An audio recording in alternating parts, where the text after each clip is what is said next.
What's goody, Hot Breathiverse? Welcome back to Hot Breath, the show where you learn comedy from the pros. I am your host, comedian Joel Byers, and we have done over 400 interviews with comedians on this show. So subscribe to our YouTube channel and wherever your favorite podcasting app is, because we're dope. And our guest today is dope. His comedy career started in third grade, stealing jokes from a magician, but the comedy grind really started while in college, where he then took it to Detroit, where he was part-time comedian, part-time teacher, part-time spin instructor, all while doing glamorous shows like Rundown Houses in the very glamorous Detroit. But after posting a prank of his students online, getting 20 million views overnight, he ends up on Ellen, and now he is here on Hot Breath. So please welcome to the show the one and only Joe Dombrowski. We love a host who does his homework. Let's go. Look at that. Let's go. Hit the nail on the head. Also, as a listener of Hot Breath, it is kind of crazy hearing you say what's goody in person. That's a little wild. Thank you so much. For sure. I appreciate your kind words about the show. I didn't sure, even it's realize you great. were a listener.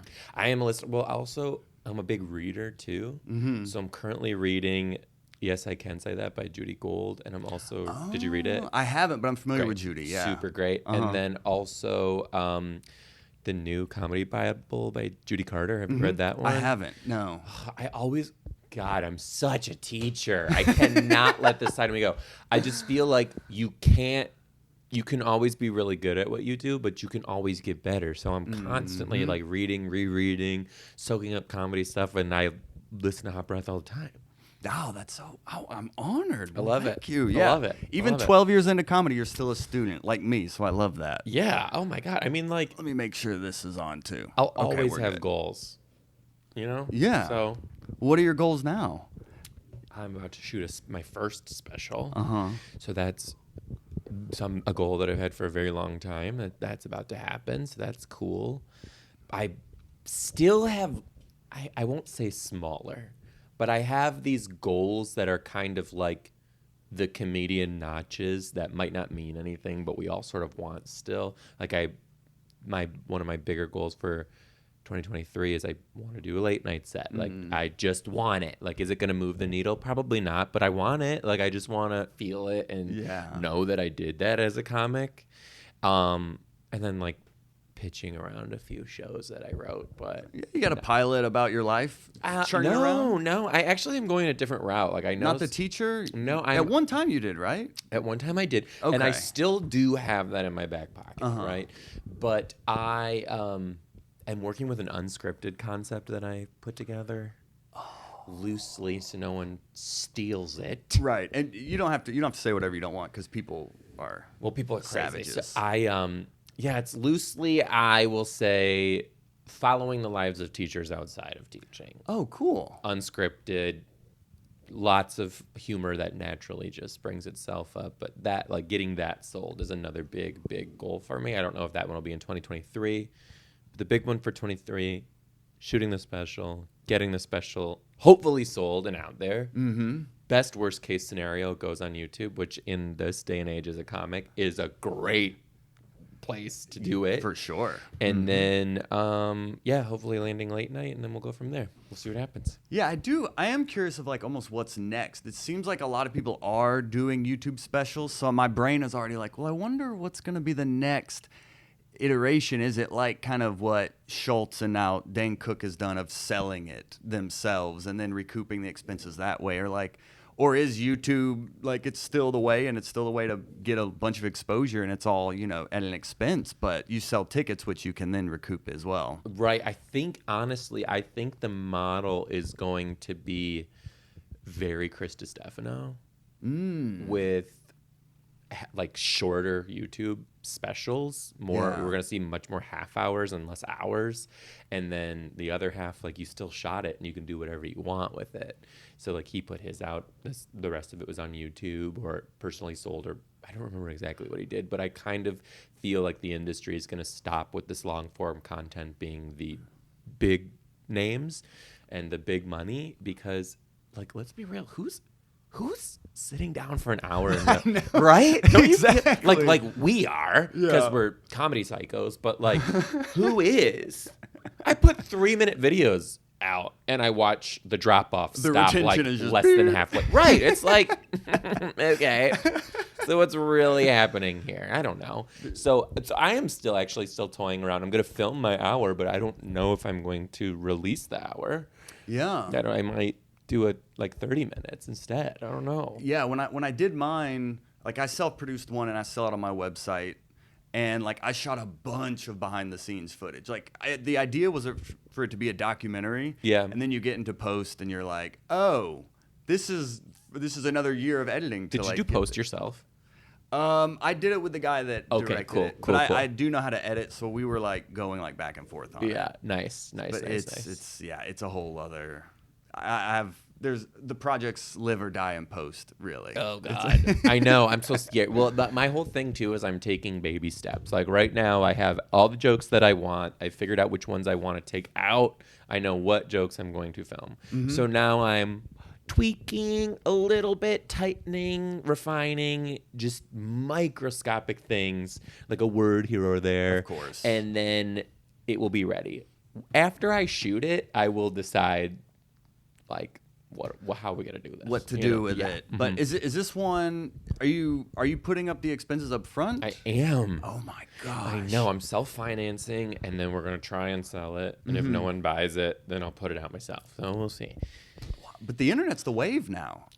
I mean, that's how everyone. What's so cool about it is like you can build a specific audience, and then just live on that audience. There's no like, oh, I want all of America. It's like, well, what's unique about me? Who else can relate to that? And then you can build an audience around it. Yeah, and I definitely did. So this special too, as you mentioned, I was an elementary teacher for a long time, and this special is going to be all of my teaching material. Yeah. So it's thematically about, and it's not a teacher show. It's not a show for teachers. It's a show about one teacher and his crazy life doing that. So it is specific and niche in the fact that a lot of it has to do with teaching a teacher. But I did change my jokes to be very general so that everybody has a seat. So everybody's going to understand what I'm talking about, just to really like maximize on that. Because my biggest fear is that people won't buy it because they're like, it's too specific. Yeah, but it's funny. I think, which is it's tough when people blow up on social media. Sometimes it's so early in their career that they don't have the performance to back up this audience that they've built. And the worst thing about people blowing up on social media is people go see them live and then they're like, oh, I got my photo, but they weren't really funny, so I won't be back type deal. Right. You've been doing it 12 years, so you're ready for this. Right. And I will say that was so when I blew up, I had been in the game for like 7 years. So I had some chops to back it up, but like 7 years, like, do you remember being 7 years in? Like I watched dude, I thought I was the shit. Yeah, you thought you had it all figured out. Yeah, oh, I we thought all I was did. the shit. I watched my sets back and I'm like, you piece of shit. That had no punchline. Get out. Get off. I hate it. I've like taken stuff down from back then because I'm like, don't let anybody see this. It was growing, but whatever. Like it was my launch. However, being at where I'm at now, I do really feel like I'm ready for that. I'm ready to like truly put it out there. I did what I did, and it's great. So what does that feel like? You're like a grinding comedian. You're a teacher. You post this skit. Overnight, it's 20 million views. Yeah, you like wake up and you're life a has different changed. person. One literally, not an exaggeration. Woke up, and that was the first day I was recognized in the streets. Like, it was game over. And I remember saying to myself, "Your life has changed for the rest of your life." The end. Yeah. The end. And were you in bed? Like, did you roll over and pull up your phone and look, or did No. you what? So the day that I posted the video, I really didn't think anything of it, which kind of shows you that, like, content, like, yeah, put your best foot forward, but, like, shit can do great. I posted this video with terrible lighting. I threw it on the internet at the worst time. It was like 9 o'clock in the morning, something like that. I shot it on my phone with no extra camera equipment, didn't edit it, didn't caption it, and just pressed post.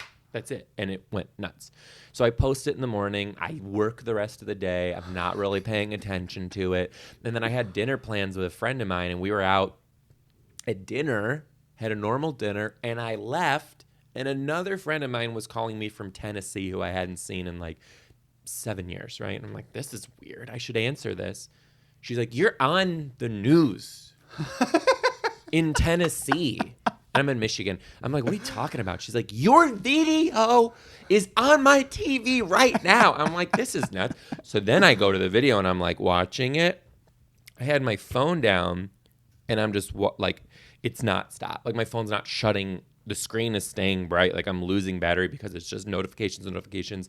People texting me, people calling me. And then we both went back to my house, had a drink, and just put my phone on my coffee table, had a drink, and we're just watching it like, holy shit. And we were going back and forth, and we're like, so what is viral? Like, what are we gonna, okay, we'll say 10,000 maybe, hit 10,000 right there in that conversation. We're like, okay, 50, maybe 50, hit it.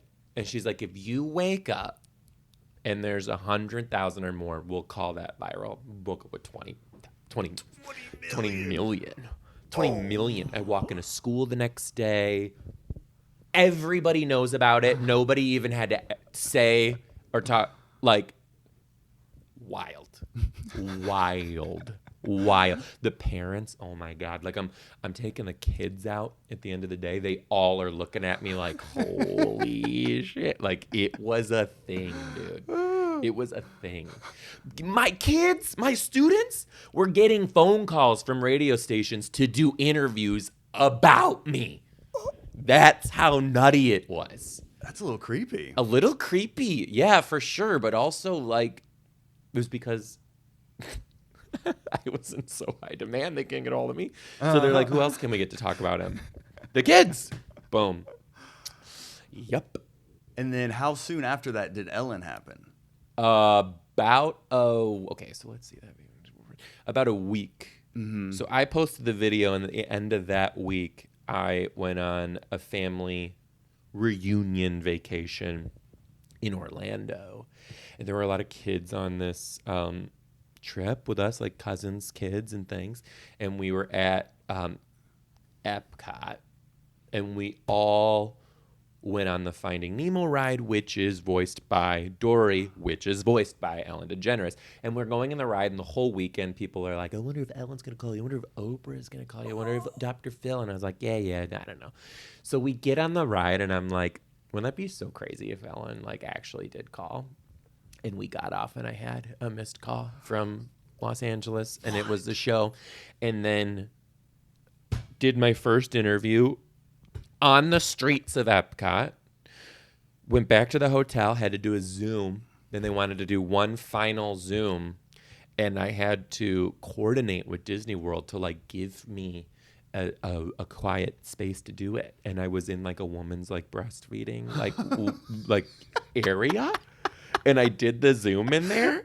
Didn't hear from them for like a week. I was like, I didn't get it, whatever. They called me when I got home from work one day, just got done teaching, and they're like, okay, we are going to book your flight. You're going to shoot the show tomorrow. Oh, my gosh. I know. So I go and I do the show, and it was surreal, right? Like, all these people know who you are. Everybody's like, oh my God, so funny, blah, blah, blah. Now, the thing about the show, they very much made it clear to me, we are painting a picture of you. Wholesome, 4th grade teacher, accident, went viral, let's talk about it. Right? And I was like, for sure, I don't even care. Like, let's just do it. Like, let's see what happens. Let's go. They're like, we know you're a comic. Straight up said to me, this isn't your last comic standing audition. So don't try and be funny. Just be yourself. And I was like, that's what got me here. So, yeah. Hello. So I go and I do it. And they also said to me, they go, hey, yo, if Ellen, in commercial breaks or whatever, gets up and fixes her hair or grabs coffee or has to touch up her makeup. Don't be offended that she's not like staying there to chat. Like, this is her job. She's got a lot to do. I was like, whatever, no big deal. We filmed the first bit. Also, you don't meet her until that moment. Until you walk out. Mm-hmm. I thought she was going to like come in the dressing room and be like, hey, great to meet you. So excited to do the show. See you out there. No, like that's like. We've learned since then. Backstage, she can be a little cold. Well, so you think, right? Uh-huh. Not my experience. Oh. So I get on stage, we film, and the first take is the longest. And she said, okay, we're going to cut to a commercial break. And I'm preparing for her to leave. She cuts to commercial. She turns to me. She goes, hey, I heard you're a comic. And I was like, yeah. And she goes, well, you're really funny. And I was like, oh, thanks. Thank you. And she goes, I don't think you're hearing me. She goes, I think you're really funny. You need to do something with that. And I was like, and then boom, we're filming again. I couldn't even wrap my head around it. But I've never forgotten that. Mm-hmm. And that's what like pushed me to like take it to the next level. So when I got home, I was like, okay, people know who I am now. Let's go for it. So I start cold calling clubs to see if they'll let me headline outside of Michigan. And some clubs did, some clubs didn't. Built a small little tour for myself. And then it just took off. Then I did LA. My managers and agents came to the show, liked what I did, signed me. Career. Done. Like, now you can do what you've always wanted to do. And what's funny is you had a superintendent that told you not to do the show, right? 100% told me not to do the show before Ellen even called. He's like, you're not to do the Ellen DeGeneres show or any other media that calls, because a lot of sources were making the mistake of calling the school first. I'm like, oh, baby, this ain't about them. Mm-hmm. This ain't about them. Uh-huh. But Ellen, when they called me directly. And I was like, yes, I'm doing this. I do not care. I don't care. Yeah. I don't care. What do you think I'm going to say no? Because you're superintendent? Are you kidding me? Or you think I'm going to say no? Get out of here. Your principal was supportive, right? Yeah. Oh, well, you had a principal who in Detroit that supported comedy.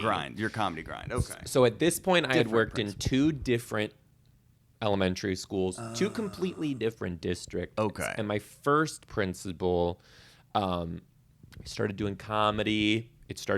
I built a little bit of a local name for myself. The parents started coming to my shows. That scared the hell out of me. Then the staff started coming to my shows, and then my principal came to one of my shows one time. I was like so nervous. And then she came into my classroom the Monday after the show that she saw, and she shut the door behind her, and I thought I was going to get a scolding. And she's like, no, you are very funny. I love what you do, and you need to push forward with that. Wow.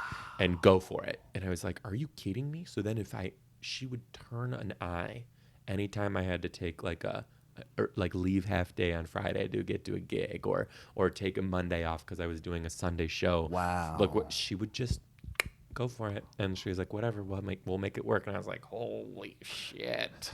Holy shit. Yeah. Yeah. That's amazing. The principal of the school that I worked at when the video went viral, he was like, he comes in my office. My office. Yeah. He comes in my classroom and he was all like, well, just so you know, you shot that video in here, so that's property of the district. I'm like, yeah. Cool. Yeah, 20 million. Yeah, sounds good. 20 million views. That's mine, bro. Time to capitalize. You don't pay me enough to care about whatever you're saying, so how about that? No. I very much do my own thing. Yeah, yeah. That's my mom is a teacher. Stop it. Yes. She's a teacher, and so I understand like the life of a teacher versus in the classroom and outside the classroom and balancing that and everything. And I actually talked to her on the way here because I was like, I wonder if she has a question for you. Does she? And her question was she's always curious about who the teacher is that like is like the spark for successful people. You know, is there a teacher for you that was like, oh, this is the person that really gave me that nudge to like become my like best self? Oh, for sure. And I think that the biggest misconception with me is that I don't like teaching, that I'm just making fun of it. Loved it. Wonderful career. And I loved working with the kids. I hated the parents, politics, paperwork, and poop, but everything else it's a great job. And yes, I don't think I would have gone into teaching if I didn't have my third grade teacher. So I went to a private Catholic school, kindergarten, first and second grade, and then a brand new public school was literally built in our backyard, and I was the first class to attend that school. And my third grade teacher, Miss Renee Badalamenti, she was like, I don't even know how old she was at the time, but she was like a younger teacher. She was full of life. She brought 100% herself into the classroom. She was a vegetarian. She was super into like Sheryl Crow. It's the 90s. She wore like bell bottoms and like cool stuff. She was just being who she is. And my mom said that when I entered third grade on that first day of school, she says that it's like the Wizard of Oz where it's all black and white and then like all of a sudden the movie's in color. She's like, when you went to that first day of school, you came back and your world was in color. She let me learn in the style of creativity. Like if instead of giving a retelling of a book, if I wanted to act it out, she let me act it out in front of the whole class. Wow. Like she let me be a goofball and express that. She challenged me to do the talent show, and in third grade I did my first stand-up set as a stand-up comic for the third grade talent show, and she was like, go for it, boy. And then I did, and like that kind of set that spark too. And just I always kept that in my back pocket when I was a teacher too. Like my little weirdos were always my favorites, and I was like, do your thing, little weirdo. I don't care what it is, like be your authentic cool ass self. And she inspired the hell out of me to just be who I am. Yeah, and teachers need. I went to school with some teachers that are people that are teachers now, and I'm like, oh, that explains our education system. Oh, yeah. With some of these people that are now teachers, but it's like it's tough what the pay is and the pressure and the responsibility for what the pay is. It's like and you were innovative, like you taught with like YouTube, and you were thinking of different ways to really get through to this like younger generation that's growing up in the matrix essentially. Yeah. But like what can we do? Are we doomed? Yeah. What's the solution? Oh, we're 100% doomed. 100% doomed. We're 100% doomed. Do you want to know why? we're so doomed. It's not unrecoverable though. Okay. But if you think about it, oh God, here we go. In this country, we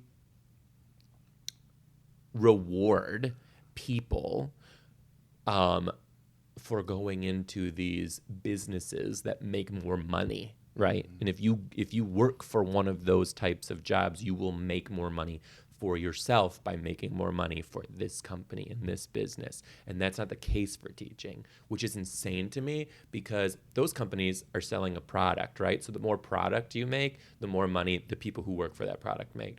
As teachers, the product is kids, and kids are humans, but yet the people who are taking care of those humans are making literal peasant scraps to the point where they have to work second or third jobs just to live and provide and to get through life. They have all this extra stress on their back, and you expect them to go in as their absolute best self and provide for these kids uninhibitably every single day. No, that's not the case.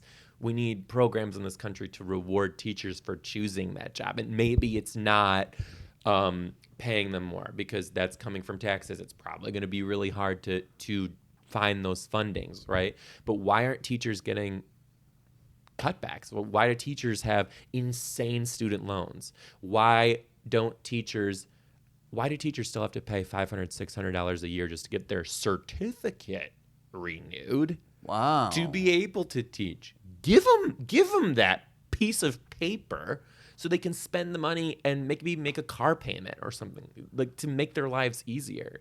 And then on top of that, no shade, but we have this program called Teach for America in this country, which is great in theory. But we're taking undergraduate college students and without even any education background at all. Most of them don't even major in education. We're putting them in the worst schools in America.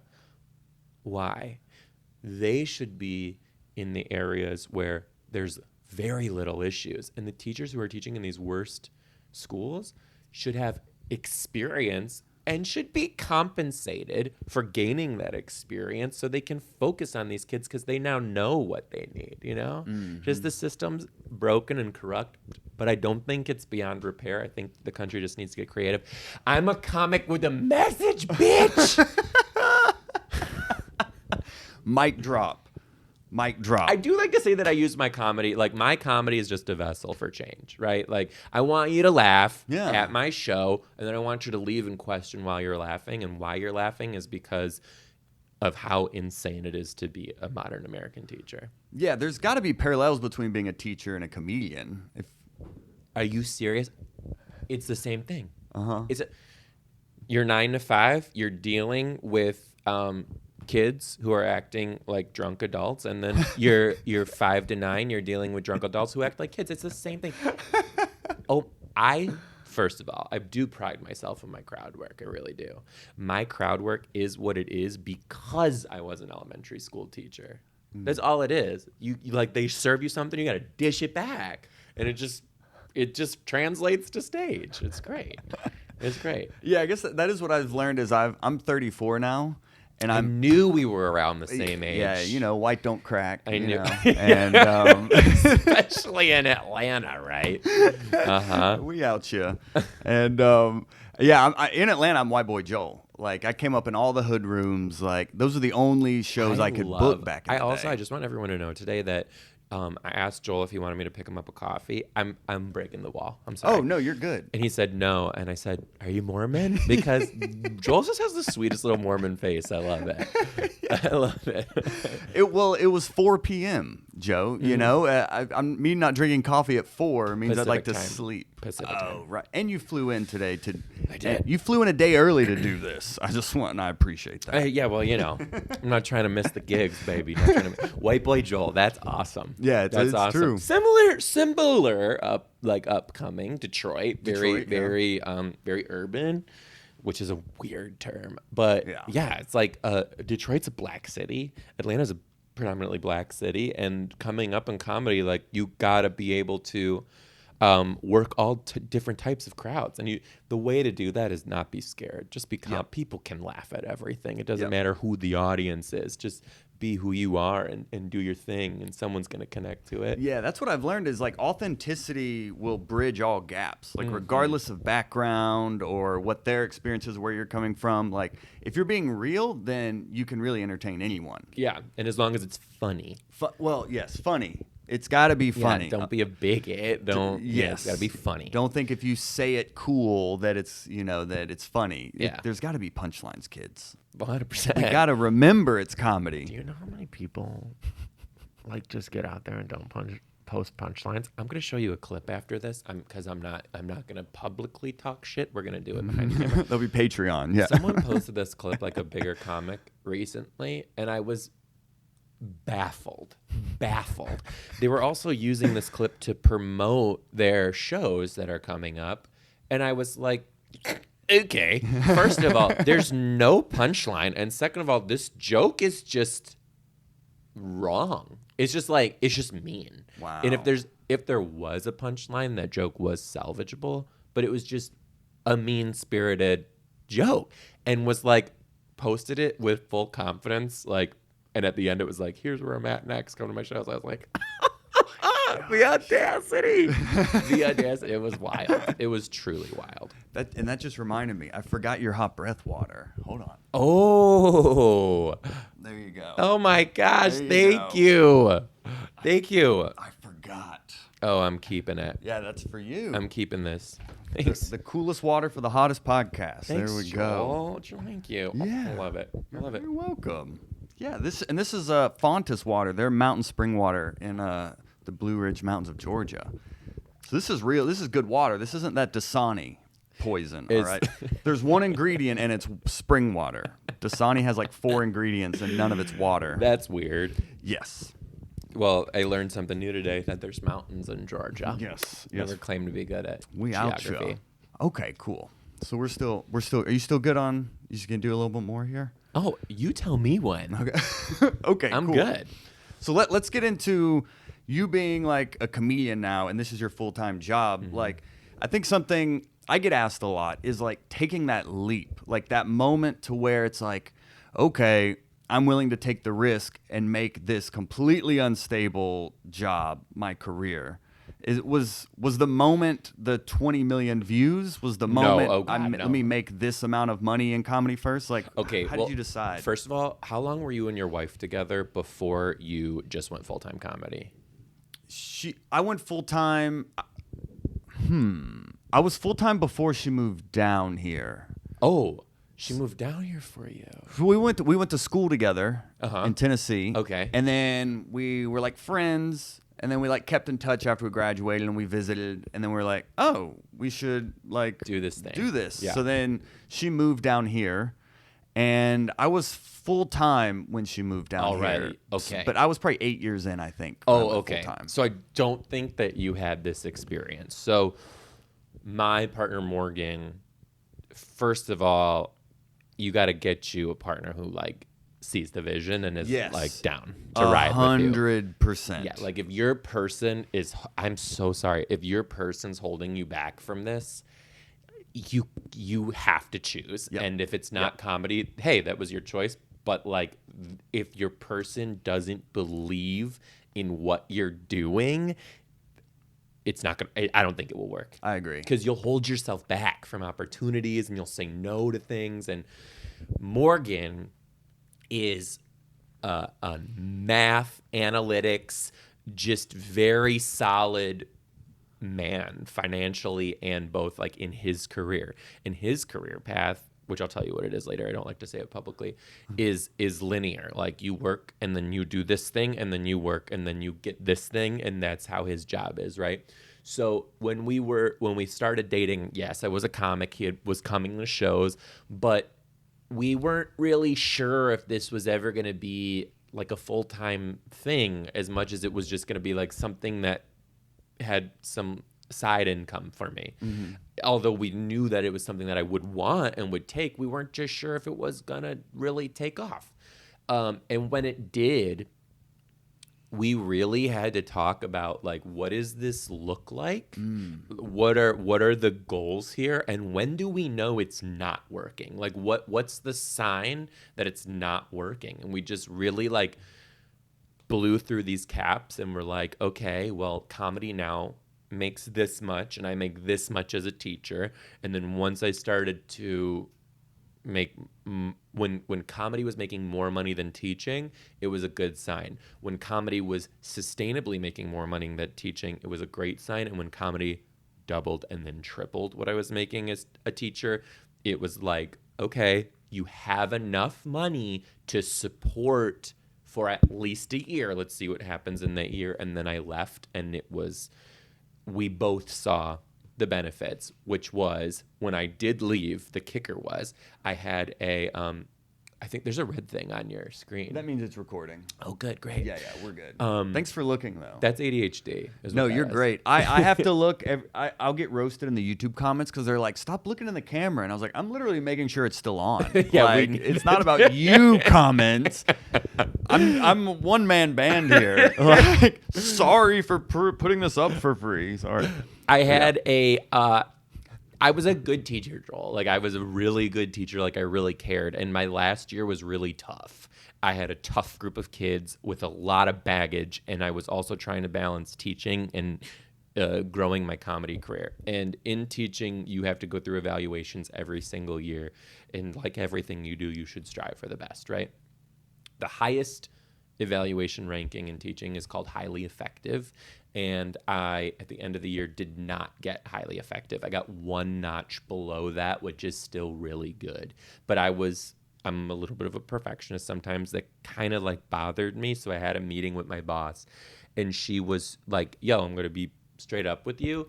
Do I think you're a great teacher? She's like, I think you're good. I think you're good. Do I think you're a great comic? She goes, well, I haven't seen your act, but I would assume that you're pretty good. And she goes, I think you have the potential to be great at one of these things if you leave one of these things. And one of these things you have a degree for and you can always come back to. And one of these things, think you need to strike the nail while it's hot. And that's right now. And I think you know what you need to do. And I was like, yeah, this is the time. Wow. This is the time. And I was pissed a little bit at first because I was like, is she telling me to quit? Like, does she not believe in what I'm doing? And then I was like, what a gift for a boss to not bash your dreams, but to tell you you're splitting time between two things and you can only get great at one when you give it all you've got. And I was like, holy shit. And I needed to hear that. And I went back and I told Morgan and he was like, let's do it. Let's ride, doggy. Let's do it. And we did. And it was the best decision I ever made. But it took a lot of thought. It wasn't just on faith. It was like, all right, well, let's look through this. I'm making this amount of money. What do I need to make? And then for how long? I think a lot of times people see whatever their like passion is. Oh, it's a leap of faith. But like really making sure it's well thought out will make that leap of faith sustainable. 100%, which is why when the video blew up, I finished that school year and taught 2 full school years after that because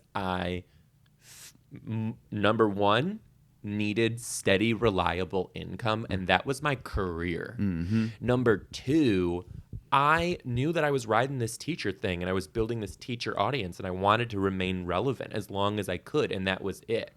And then what she said, mixed with the fact that I was realizing that I wasn't giving the kids my all, nailed it home. And I was like, this is the time and this is what I got to do and let's do it. And it's scary as hell, but every comic, you do it. Like you there's a point. Yes. That you do it. And it's so scary, but you figure it out and you work on your craft and you get better and you just go.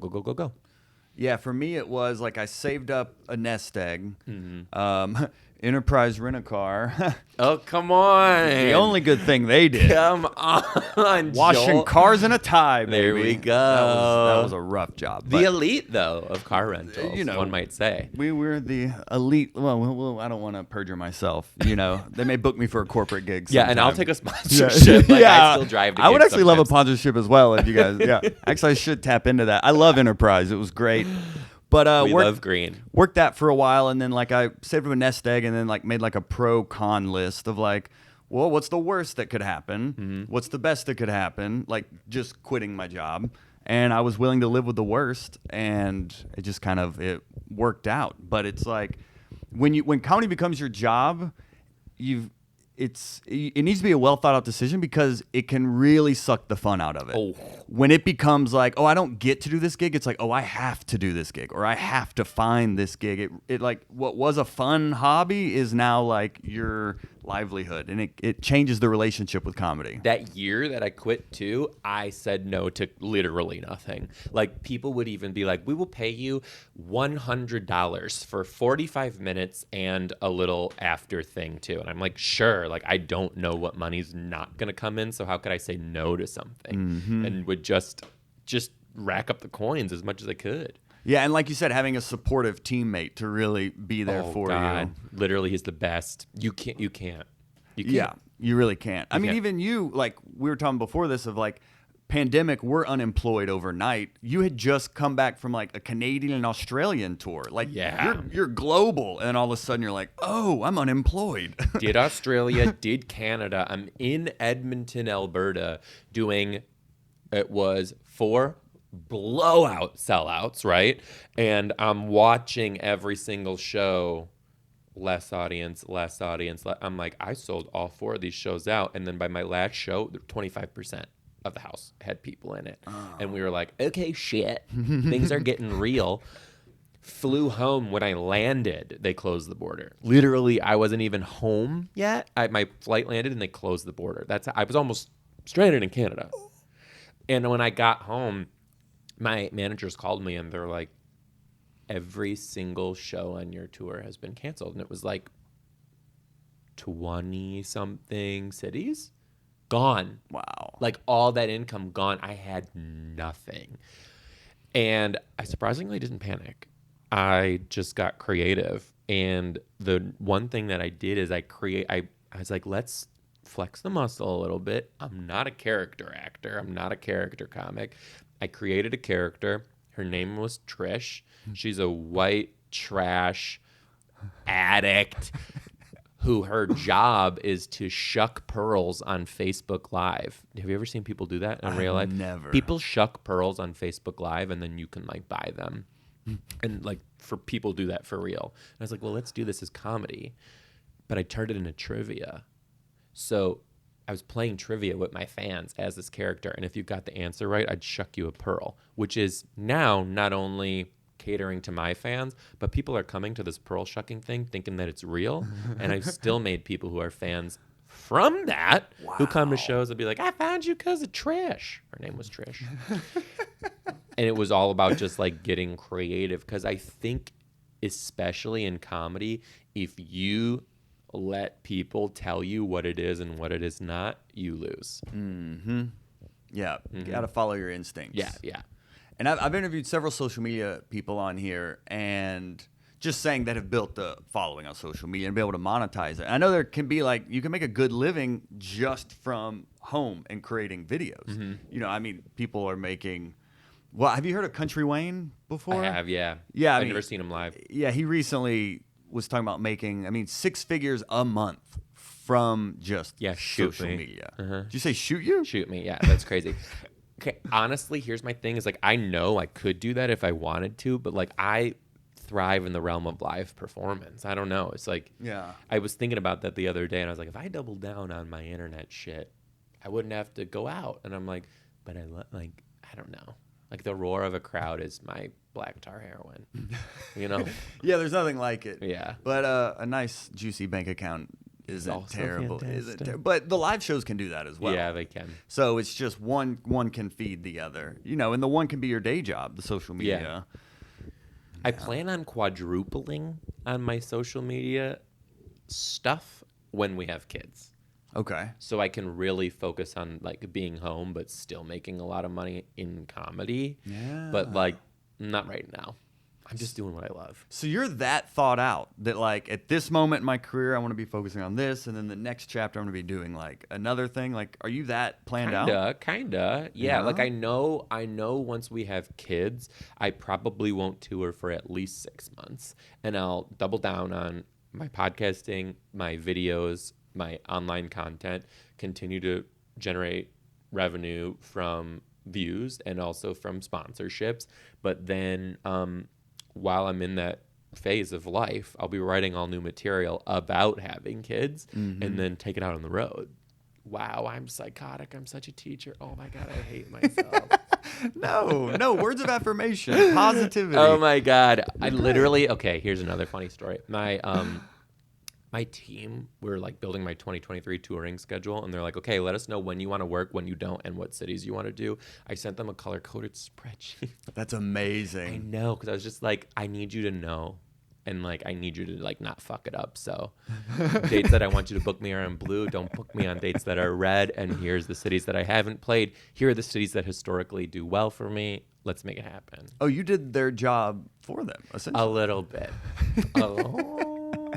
Wow. But as much as I pride myself in being type B, a little type A just creeps up in my butthole every now and then. But I talked to Ben Brainerd on here, and he did the same thing. He popped during the pandemic on social media doing like skits about states. I know who Ben is, yeah. Yeah, so he built a huge following doing that, and he was talking about his tour and how he built it out, and then just basically handed it to his manager and like, here's your job, basically. Make it happen. Yeah, exactly. It is crazy. Going back a little bit, you talked about how building an audience and how like if you're not good, they'll get the picture and not come back. And that was my biggest fear when I took my comedy out of Detroit, is how are people going to respond to this? I've never done this before. And the biggest affirmation for me is the fact that I did a show in Boston at a bar. Then I did a weekend at Laughs Boston, blew it out.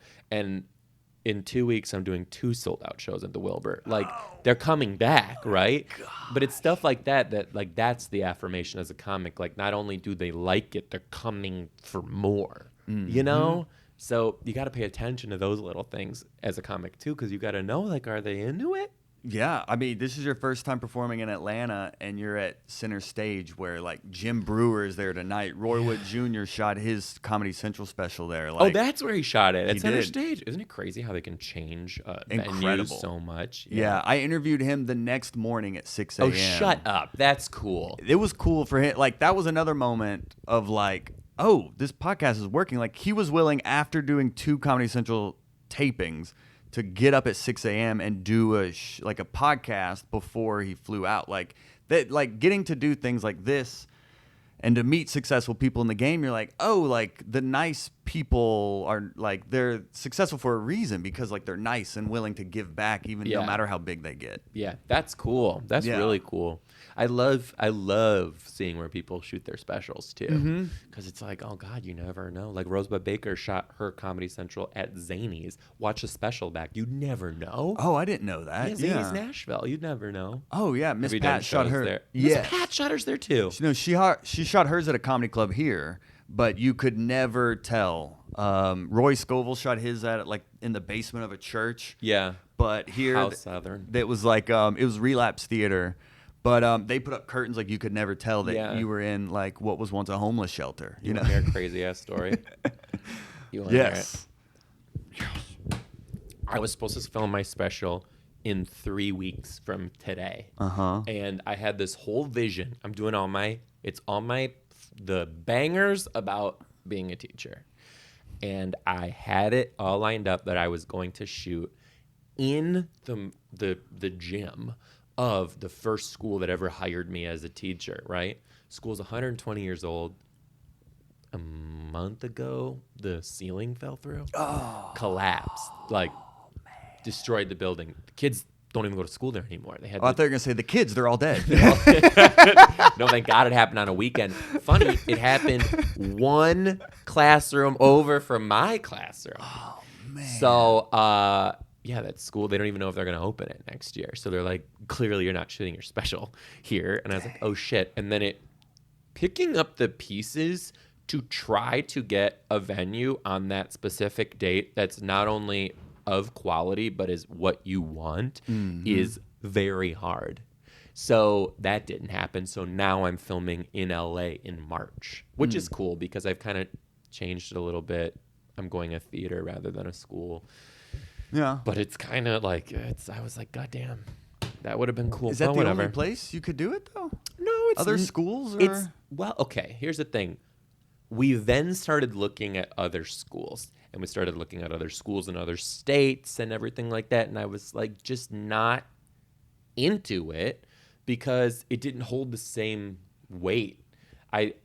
I thought it would be cool to do some behind-the-scenes shit where I would walk around the building and be like, this was my old classroom. This is where I used to steal hot lunch. Like, stuff like this is where a hawk ate our class pet rabbit. True story. Like, that would be what I was going to do for the behind-the-scenes stuff. And just going into a different school, it's like, this is a school, but it's not mine. It just doesn't resonate with me. And if it doesn't resonate with the artist, how does it resonate with the audience? So I just was like, yeah, that's not the vision anymore. So let's see what we see. But now we have 3 more months to work on it and 3 more months to get abs again. So, hey. Oh, snap. Abs in 30s. Okay. The dream is alive. We're trying. Whoa. I'm not going to look like a frumpy ass looking motherfucker in my special. Joel, I'm gay. I have to look great. Come on, babe. What do you do? I'd like to get abs. Yeah. I'm frail. Well, apparently they told me that abs are made in the kitchen, which for me, that was going to be very Cake hard. is made in the kitchen as well. Yeah. Cake is made in the kitchen. And so are things like Nashville hot chicken. Like, so I don't know that it's going to happen. But I work out like 3 times a week. I have a trainer in Seattle. But then I like go on the road and just eat the local cuisine. That's the thing. Yeah, the road. Yeah. What do you normally eat to like stay healthy? Like what's your food? Anything. I'm a garbage disposal. Yeah. Oh, I mean, I grew up as a Husky kid. Like, and oh, really? It's still in there when I like see the cereal aisle. I'm like, right? Husky Joel, Husky Joel. But we gotta keep it together, No, I've always been like, I was probably when I was 20, I was probably $150 and 6'3". How tall are you? 6'4"? 6'4", yeah. But yeah, no, that's not. I have the ability to eat a lot of things and not keep it on me. But now in your 30s, that is slowly not becoming the case Yes. anymore. And Yeah. eating on the road is hard. Comedy club food is shit garbage. It's all fried. It's all shit garbage. Yeah, So it is. we're trying. Yeah, We're out nothing here makes trying. people excited to laugh like the itis, you know. Oh that really- God, I know. Or like some like boneless buffalo wings that are just drenched in Frank's Red Hot. It's like, oh God. Yeah. And on a Friday night late night show, shoot me. Well, as we land this plane, I ask everyone this, and you may know what I'm about to ask because you've listened to the show, but it's your worst bombing story. Yep. The worst gig, something like, what's that low for you? This is not the worst, but it's a important moment in my career. And I had a joke that was the premise of it was that I used to help out with Special Olympics when I was a teacher. And the premise of it was that was the first time that I played sports and I was good at it. The joke is about me because I'm gay. Right? It's good. It's good. It's good. But I love you still. It's good. The joke works. All right. I'll double down on that shit. Yeah. But I'm on a lineup, and the guy before me goes up, has crippling cerebral palsy, and is just like talking about it. And first of all, he's killing.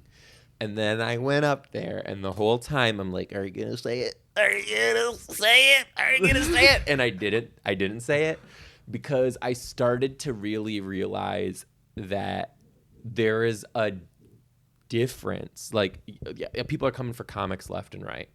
First of all, I'm not trying to get that type of backlash too. Mm-hmm. And I was like, this joke could be funny, but it's not ready yet because it's still a little too targeted. And one of the things that I like about my comedy is, yeah, I can get edgy, but I'm not coming for groups of people. I'm coming for people. Mm-hmm. Like, it doesn't matter what you are. I need you to like look at the joke and be like, that applies to all races, all demographics, all disability, like everything. It's a people trait rather than this. And I couldn't do that joke. And I just got off stage and I tried to perfect it. And I was like, if you couldn't do the joke, don't do the joke. And I never have. And I don't think I ever will unless I can craft it in a better way. But it was a moment in my career where I was more conscious of what I was going up with rather than just being like, I have a premise, let's try it. Of course. And I bombed because I was super in my head and didn't say that joke, which then ruined the entire direction of my set. So, yeah. Didn't you do a show in like a rundown house in Detroit? Rundown house? Baby, you talking about the show, the rundown house where the green room was a homeless man's living quarters, surrounded by his piss bottles. That's coming up in Detroit. Okay. That's what that is. Okay, cool. God, oh my God. And then I took all my shit on stage with me too. I remember that. Hilarious. I'm like, I'm not gonna let this homeless man just rifle through my bags. What are we doing here? God, that was the moment where I was like, you are a starving artist with a job. But that's why I like bringing up those moments on here, because people just see a comedian at one level of success. But to get there, I don't think people understand the reality of pursuing comedy as a career. Everyone has these stories. You're like an adult sharing a hotel room with another adult on the road, in some sketchy ass motel in some city you've never been to, just like super weird. I remember I did a gig where I had like a string of little corporates, and I went with these guys who I'd never really had ever met, and the whole time we were there, it was just sketchy, weird ass shit after weird ass shit, and I'm just like trying to make it, right? I'm just trying to make it, and then like afterwards talking to people who saw the show, here, follow me here, find me here, come to my stuff. Yeah, it's like you do the weirdest shit sometimes. But even then you were pushing it. Like, even then you were still mindful of like promotion and being like, yeah, check me out. Let's keep in touch. You weren't like just phoning it in. You were willing to still commit. Biggest mistake that comics make, I feel. Mm-hmm. Also, I don't feel like I'm an expert in this field, so I'm just telling you from my personal experience. But I think the biggest mistake that comics make is they don't tell people like what's next for you and where to find you. Comics shit on other comics sometimes who end their sets by saying, follow me at. But if you don't say it and they liked you, how the fuck are they going to find you, baby? Like, Right. come on. Like, this is, we're not going on Carson anymore, okay? Like, they got to find you online, and then they got to see what your dates are coming up so they can come back. Like, tell them where to find you. Mm-hmm. And that was something that I always did. I would stand at shows, and then they would say, oh, we're going to follow you. And I'd say, give me your phone. I'll do it. I'll do it. Hell yeah. One, we're gaining a follower today. You know? Yeah, exactly. Don't fuck around. Yeah, well, speaking of which, where can people follow you and keep up with you? Great segue. You can find me. My social media handle is Mr. D times 3, MRD TAMES, 3. That's everything. Instagram, TikTok. But you have millions of followers there. But it's the... Oh, my God, the children. The children. I don't know what the Tide Pods did to those brain cells, but like the children. The children. Instagram, Facebook, Twitter, all of it, Mr. D times 3, which I'm in this weird phase too. I want to just go by Joe Dombrowski, but I like have used this Mr. D times 3 thing for so long. Long story. We'll do it next time. Find me there. My website's mrdtimes3.com. Go there for all my tour dates going back on the road in 2023, and a ton left in 2022. Find me there. Would love to have you, and listen to the Social Studies podcast if you're down. Well, beautiful. Well, before we get out of here, is there anything else you want the world to know? Thanks for having me. Of course. And I do want the world to know this is just the beginning. See you soon.